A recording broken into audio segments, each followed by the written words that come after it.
हाल ही में श्रीनगर से एक मामला सामने आया। एक शख्स ने बैंक से 2 करोड़ रुपए का लोन लिया। अब उसकी करोड़ों की प्रॉपर्टी को सील कर लिया गया है क्योंकि वो लोन डिफॉल्टर है।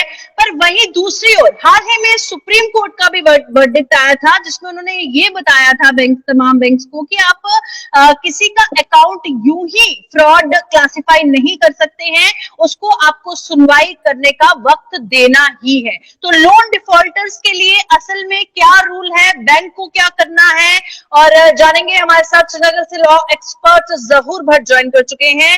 जहूर, एक जो शख्स जिसकी मैं बात कर रही हूँ बहुत परेशान है, उसका कहना है वक्त नहीं दिया गया, सीधा जहां हम रह रहे थे हमें बेघर कर दिया गया और करोड़ों की प्रॉपर्टी को सील कर लिया गया। इस पर क्या कहेंगे अगर हम कानूनी दायरे में रहकर बात करें?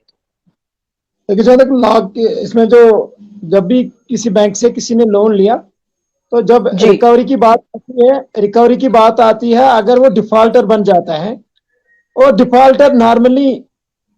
डिफॉल्टर बैंक्स के जो कस्टमर्स डिफॉल्टर पाए जाते हैं, उसके बहुत कारण भी होते हैं, जैसे पैंडेमिक 19 कोविड-19 रीजन हुआ, जैसे कभी क्लैम डाउन हुआ, कभी लॉ एंड ऑर्डर सिचुएशन हुई, बिजनेस में ग्लोबल रिसेशन हुआ, तो वो भी बहुत रीजन बनते हैं, वजूहात हो जाते हैं जिसकी वजह से जो बिजनेसमैन है उनका डिफॉल्ट हो जाता है। लेकिन जहां तक बात है रिकवरी की बात है, जो हमारे मुल्क में कानून है 1993 का है, 1993 का भी लॉ है इसमें।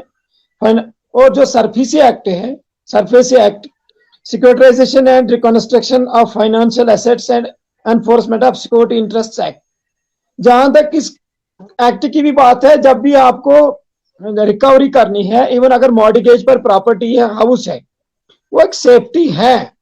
लेकिन जहां तक सुप्रीम कोर्ट ने भी रिसेंटली क्लियर किया मेनी जजमेंट्स में, और 2023 में भी जजमेंट आई, तो उन्होंने क्लियर ही बोला कि अगर बंदा डिफॉल्टर है तो आपने उसको 2-3 बार नोटिस भी 3 टाइम्स, अगर वो डिफॉल्टर बन गया, फॉर एग्जाम्पल अगर उसको 1 महीने में कुछ अमाउंट देना था रिकवरी में, दूसरे महीने में, तीसरे महीने में, तो अगर वो डिफॉल्टर हो जाता है तो तब जाके एक नोटिस देनी है।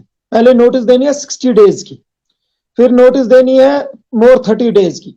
अगर उसके बाद भी डिफॉल्टर हो है तो उसको एक मौका देना है, अगर वो प्रॉपर्टी को सेल आउट भी करता है जो उसने मॉर्गेजेड प्रॉपर्टी रखी है।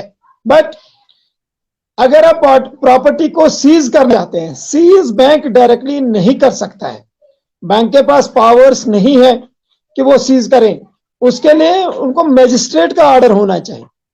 तो बैंक को एक केस दायर करना है मजिस्ट्रेट के सामने, जिसमें जो डिफॉल्टर है, डिफॉल्टर को मौका दिया जाएगा सुनवाई का, और उसको चांस दिया जाएगा कि वो कैसे ये वापस, अगर तब जाके जब मजिस्ट्रेट का ऑर्डर आएगा तब आप सीज कर सकते हैं। और जहां तक अभी जो न्यूज में मैंने देखा कि वो लोग बोल रहे हैं कि उनको अभी they're not given notes, they're not, और उसमें कोई कोर्ट ऑर्डर नहीं है, तो ये जो कायदे कानून है, जो कानून प्रेजेंट सिचुएशन में है, ये उसके अगेंस्ट में।